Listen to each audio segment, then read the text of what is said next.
एक बार फिर से स्वागत है आपका एक और आरआरबी एनटीपीसी के जीके जीएस के अति महत्वपूर्ण क्लास में। तो इस क्लास को आपको शुरू से लेकर के एंड तक है फुल वॉच करते ना, और जीके जीएस के 40 प्रश्नों में से आप कितने प्रश्न सही कर पाते हैं, कमेंट बॉक्स में आपको अपना स्कोर है जरूर बताना। तो फिर चलिए शुरू करते हैं।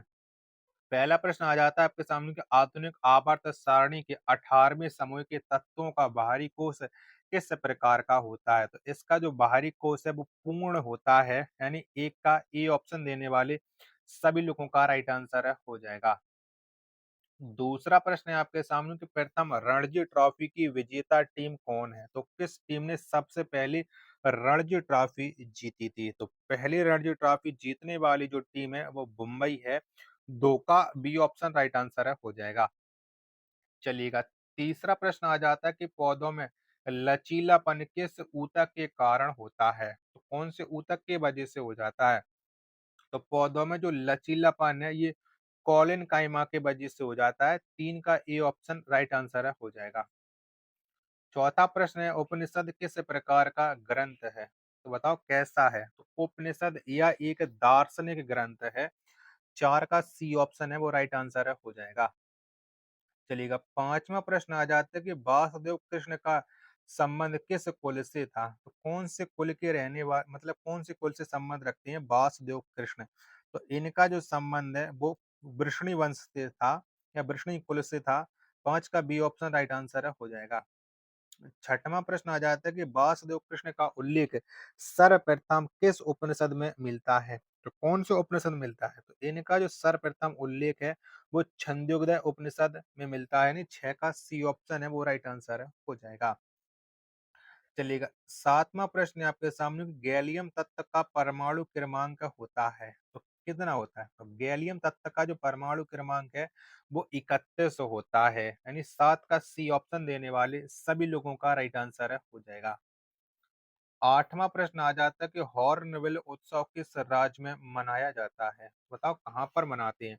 तो हॉर्नबिल उत्सव है ये नागालैंड में मनाया जाता है। आठ का डी ऑप्शन है वो करेक्ट आंसर है हो जाएगा। चलिएगा, नौवां प्रश्न है कि अंतरराष्ट्रीय ओलंपिक समिति में प्रथम भारतीय सदस्य किसे नियुक्त किया गया। तो किसको नियुक्त किया गया था। तो ओलंपिक समिति में प्रथम भारतीय सदस्य ये नियुक्त किए गए थे दोराबजी टाटा। नौ का बी ऑप्शन करेक्ट आंसर है हो जाएगा। चलिएगा, 10वां प्रश्न है आपके सामने कि ओलंपिक पदक प्रथम भारतीय महिला विजेता कौन है। तो ये प्रथम भारतीय महिला है करणम मल्लेश्वरी, यानी 10 का बी ऑप्शन राइट आंसर है हो जाएगा। 11वां प्रश्न आ जाता है कि अनिश्चितता का सिद्धांत का प्रतिपादन किसने किया। तो ये किसने किया था। तो अनिश्चितता का सिद्धांत का प्रतिपादन है वर्नर हाइजेनबर्ग ने किया था। 11 का बी ऑप्शन है वो राइट आंसर है हो जाएगा। 12वां प्रश्न आ जाता है कि नील विद्रोह कहाँ पर हुआ था। बताओ कहाँ पर हुआ था। तो नील विद्रोह है ये हुआ था पश्चिम बंगाल में। 12 का डी ऑप्शन है वो राइट आंसर है हो जाएगा। 13वां प्रश्न आ जाता है आपके सामने कि ओलंपिक पदक विजेता प्रथम भारतीय महिला पहलवान कौन है। तो कौन है। तो प्रथम भारतीय महिला पहलवान है साक्षी मलिक। 13 का बी ऑप्शन वो राइट आंसर है हो जाएगा। 14वां प्रश्न आ जाता है आपके सामने कि बोधिसत्व का संबंध किस धर्म से है। तो बताओ कौन से धर्म से। तो बोधिसत्व का संबंध है ये है आपका बौद्ध धर्म से। 14 का डी ऑप्शन देने वाले सभी लोगों का करेक्ट आंसर है हो जाएगा। आशा करता हूँ कि आपको ये वीडियो और हमारी मेहनत जरूर पसंद आ रही होगी। तो प्लीज लाइक कीजिएगा और सपोर्ट बिल्कुल आप बनाए रखिएगा। लगातार मैं मेहनत करता रहूंगा आपके लिए। बस आप लोग देखते रहो और सपोर्ट करते रहो। चलिएगा, अगला प्रश्न आ जाता है प्रश्न संख्या 15 कि खेड़ा सत्याग्रह का संबंध किस राज्य से है। तो खेड़ा सत्याग्रह का जो संबंध है वो गुजरात राज्य से है। 15 का सी ऑप्शन देने वाले सभी लोगों का करेक्ट आंसर है हो जाएगा। चलिएगा, 16वां प्रश्न आ जाता है कि भारतीय वन्य जीव संरक्षण अधिनियम कब लागू किया गया। कब लागू हुआ था। तो भारतीय वन्य जीव संरक्षण अधिनियम इसे जो लागू किया गया था वो 1972 में किया गया था। 16 का सी ऑप्शन देने वाले सभी लोगों का राइट आंसर है हो जाएगा। चलिएगा, 17वां प्रश्न आ जाता है आपके सामने कि पागलपंथी सत्याग्रह का संबंध किस राज्य से है। तो कौन से राज्य। तो पागलपंथी सत्याग्रह का जो संबंध है वो हो जाता है पश्चिम बंगाल से। 17 का डी ऑप्शन है वो राइट आंसर है हो जाएगा। 18वां प्रश्न है आपके सामने कि लोकसभा में अविश्वास प्रस्ताव पहली बार कब लाया गया? तो पहली बार ये किसे कब लाया गया? तो अविश्वास प्रस्ताव को पहली बार 1963 में लाया गया था। 18 का सी ऑप्शन देने वाले सभी लोगों का राइट आंसर है हो जाएगा। 19वां प्रश्न आ जाता है कि बृहत संहिता के लेखक कौन है? कौन है? तो बृहत संहिता इसके जो लेखक हैं वो बारह मिहिर हैं। कौन? बारह मिहिर हैं। 19 का ए ऑप्शन है वो राइट आंसर है हो जाएगा। 20वां प्रश्न आ जाता है आपके सामने कि फॉल्स स्टार्ट शब्द का संबंध किस खेल से है? तो कौन से खेल से है? तो फॉल्स स्टार शब्द का जो संबंध है वो एथलेटिक्स से है। किससे? एथलेटिक्स से है। 20 का बी ऑप्शन राइट आंसर है हो जाएगा। 21वां प्रश्न आ जाता है आपके सामने कि नोक रेक बायोस्फीयर्स रिजर्व किस राज्य में है? तो कौन से राज्य में? तो नोक रेक बायोस्फीयर्स रिजर्व ये सिक्किम में है। यानी 21 का बी ऑप्शन है वो राइट आंसर है हो जाएगा। चलिएगा 22वां प्रश्न आ जाता है आपके सामने कि शालीमार बाग उद्यान कहाँ पर स्थित है? तो कहाँ पर है? तो शालीमार बाग उद्यान ये श्रीनगर में है। 22 का बी ऑप्शन राइट आंसर है हो जाएगा। 23वां प्रश्न है आपके सामने कि पंढरपुर शहर किस नदी के किनारे स्थित है? तो पंढरपुर जो शहर है ये भीमा नदी के तट पर है। 23 का सी ऑप्शन है वो राइट आंसर है हो जाएगा। चलिएगा अगला प्रश्न प्रश्न संख्या 24 आ जाता है कि रामागुंडम ताप बिजली संयंत्र किस राज्य में स्थित है? तो बताओ ये कहाँ पर स्थित है?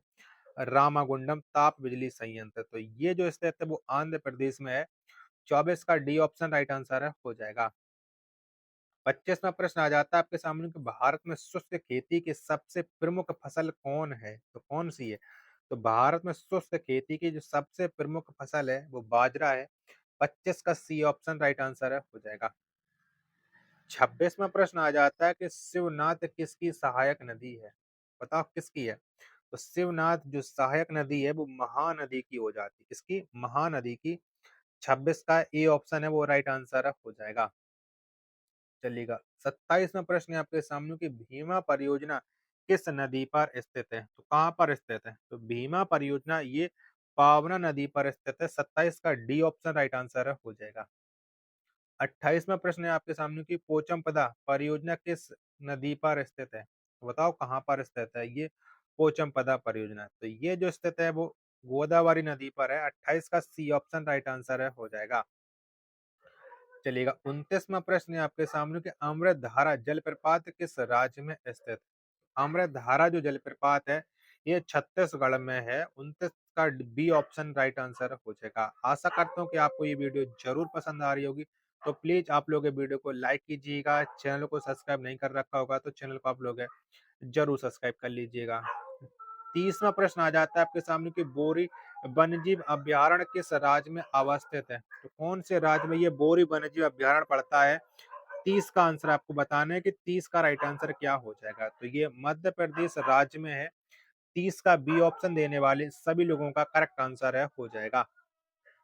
31वां प्रश्न कि सुनामी किस भाषा से ली गई है? यानी सुनामी जो शब्द है ये कौन सी भाषा से लिया गया है? तो इसे जो लिया गया है वो जापानी भाषा से लिया गया है। 31 का डी ऑप्शन है वो करेक्ट आंसर है हो जाएगा। 32वां प्रश्न आ जाता है आपके सामने कि नोम पेनाय किस नदी के किनारे स्थित है? तो नोम पेनाय कौन सी नदी के तट पर है? 32 का आंसर आपको बताना है। तो ये कंबोडिया की राजधानी है नोम पेनाय और ये जो स्थित है वो मेकोंग नदी के तट पर है। 32 का डी ऑप्शन है वो राइट आंसर है हो जाएगा। 33वां प्रश्न आ जाता है कि इंदिरा गांधी राष्ट्रीय मानव संग्रहालय कहाँ पर स्थित है? तो कहाँ पर पड़ता है? तो इंदिरा गांधी राष्ट्रीय मानव संग्रहालय ये मध्य प्रदेश की राजधानी भोपाल में है। 33 का डी ऑप्शन राइट आंसर है हो जाएगा। 34वां प्रश्न आ जाता है कि आधुनिक क्रिकेट का जनक किसे माना जाता है? तो किसको माना जाता है? तो आधुनिक क्रिकेट इसका जो जनक है वो WG ग्रेस को माना जाता है। यानी 34 का ए ऑप्शन देने वाले सभी लोगों का राइट आंसर है हो जाएगा। अगला प्रश्न प्रश्न संख्या 35 है कि एक दिवसीय क्रिकेट का जनक किसे माना जाता है? किसको माना जाता है? एक दिवसीय क्रिकेट का जो जनक है वो कैरी फेकर को माना जाता है। 35 का ए ऑप्शन देने वाले सभी लोगों का राइट आंसर है हो जाएगा। अगला प्रश्न प्रश्न संख्या 36 है कि भारतीय अर्थशास्त्र संस्थान कहाँ पर स्थित है? तो बताओ कहाँ पर है? तो भारतीय अर्थशास्त्र संस्थान ये स्थित है हैदराबाद में। यानी 36 का बी ऑप्शन देने वाले सभी लोगों का करेक्ट आंसर है हो जाएगा। 37वां प्रश्न है कि सुल्तान अजलान शाह कप का संबंध किस खेल से है? तो कौन से खेल से है? तो सुल्तान अजलान शाह कप का जो संबंध है वो हॉकी से है। 37 का बी ऑप्शन देने वाले सभी लोगों का राइट आंसर है हो जाएगा। 38वां प्रश्न आ जाता है कि बीजक किसकी रचना है? बताओ किसकी है? तो बीजक ये जो रचना है वो कबीर की है। 38 का ए ऑप्शन राइट आंसर है हो जाएगा।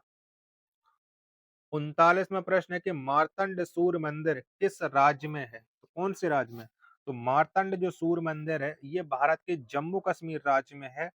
39 का बी ऑप्शन राइट आंसर है हो जाएगा। 40वां प्रश्न आ जाता है कि मुल्तान क्रिकेट स्टेडियम कहाँ पर स्थित है? तो बताओ कहाँ पर पड़ता है ये मुल्तान क्रिकेट स्टेडियम? तो ये स्थित है पाकिस्तान में। 40 का सी ऑप्शन देने वाले सभी लोगों का करेक्ट आंसर है हो जाएगा। 41वां प्रश्न आ जाता है कि राष्ट्रीय महिला आयोग की स्थापना कब की गई? तो कब हुई थी? तो राष्ट्रीय महिला आयोग इसकी जो स्थापना है वो 1992 में की गई थी। 41 का डी ऑप्शन है वो करेक्ट आंसर है हो जाएगा। 42वां प्रश्न है कि सुनील छेत्री का संबंध किस खेल से है? तो कौन से खेल से संबंध रखते हैं सुनील छेत्री? तो इनका जो संबंध है वो फुटबॉल से है। 42 का बी ऑप्शन राइट आंसर हो जाएगा। 43वां प्रश्न है आपके सामने कि सेंट जॉर्ज पार्क स्टेडियम कहाँ पर स्थित है? तो कहाँ पर है? तो सेंट जॉर्ज पार्क स्टेडियम ये दक्षिण अफ्रीका में है। कहाँ पर? दक्षिण अफ्रीका में। 43 का सी ऑप्शन है वो राइट आंसर हो जाएगा। आशा करता हूँ कि आपको ये वीडियो जरूर पसंद आ रही होगी, तो वीडियो को आप लोग लाइक कीजिएगा। चैनल को आप लोगों ने अभी तक सब्सक्राइब नहीं कर रखा होगा तो चैनल को आप लोग जरूर सब्सक्राइब कर लीजिएगा। मिलते फिर अपने एक और नेक्स्ट वीडियो के साथ। तब तक के लिए धन्यवाद। जय हिंद, वंदे मातरम।